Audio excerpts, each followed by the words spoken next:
Ya, Cilegon itu pakai pabrik, bener pakai pabrik. Kadang-kadang kita kesulitan atau dipersulit untuk melamar.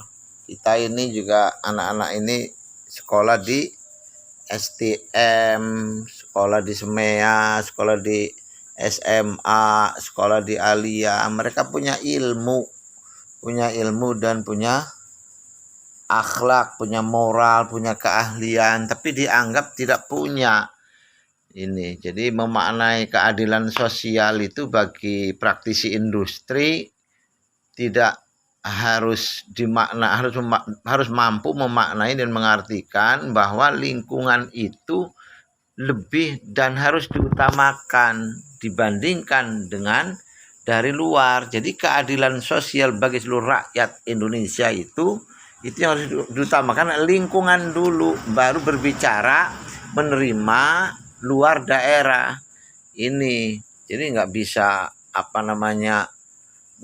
dimaknai bahwa luar daerah itu karena begini karena begitu, nggak bisa dong. Industri harus melibatkan juga dalam mendidik, melatih, mengkader anak-anak di sekitar gitu tuh, membuka lembaga pelatihan, membuka pemagangan, membuka pelatihan kerja, manajemen, memberikan beasiswa gitu. Itu kepeduliannya harus ke sana. Ini saya ini punya banyak data ini, ya. Jujur saya ini punya banyak data. Ini data pengangguran nih. Ini yang datang dan pergi nih. Data ini tuh, perhatikan tuh. Coba lihat tuh. Ini tuh. Tuh. Tuh, ini data pengangguran nih, jelas ini. Jelas. Ini jujur baru berapa persen yang terserap dari sini tuh. Emang ada yang di Pusko, ada yang di KS, ada di mana-mana ini. KPS juga ada di sini nih.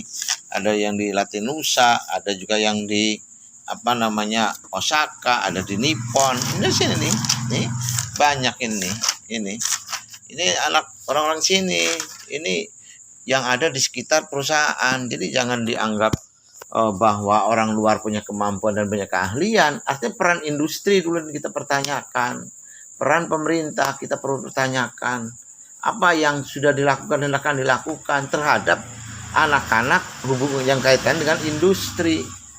Ini tanggung jawab pelaksana undang-undang, itu konstitusi.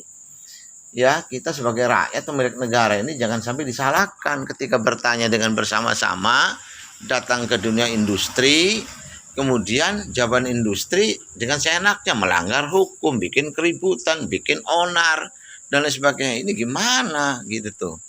Ini sengaja video ini saya buat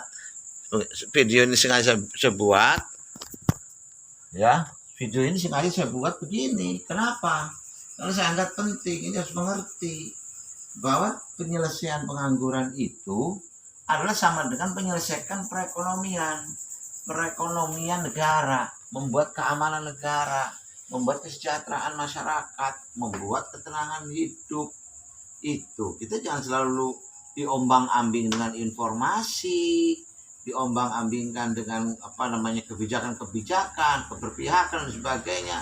Nggak bisa begitulah. Jadi maknai keadilan sosial itu adalah mengutamakan orang-orang sekitar. Nah, orang Cikandi utamakan orang Cikandi, di Serang utamakan orang Serang, di Cilegon utamakan orang Cilegon, di Tangerang utamakan orang Tangerang. Kecuali tenaga ahli, silakan para tenaga ahli. Tapi itu pun bisa ditempuh dengan peran serta industri, memberikan pelatihan, memberikan pendidikan, memberikan beasiswa, memberikan kesempatan kerja. Setelah mereka berpendidikan, ditarik dong. Nggak usah dianggap nggak punya kemampuan, nggak punya keahlian, kalah ini kan luar. Peran industri itu apa yang telah dilakukan? Peran pemerintah daerah apa yang telah dilakukan? Gitulah cara menyelesaikan perkara itu, ya. Jadi ini ngobrol untuk kebersamaan. Saya bukan mengatakan bahwa pemerintah itu tidak berperan sudah. Industri tidak berperan. Tapi ada yang lebih penting dari peran dari itu semua adalah peran melibatkan dunia pendidikan, melibatkan dunia industri dalam rangka membina, melatih, dan mempersiapkan tenaga kerja untuk industri. Itu samping pembinaan moral akhlak. Ya, mudah-mudahan dapat dipahami. Assalamualaikum warahmatullahi wabarakatuh. Waalaikumsalam warahmatullahi wabarakatuh.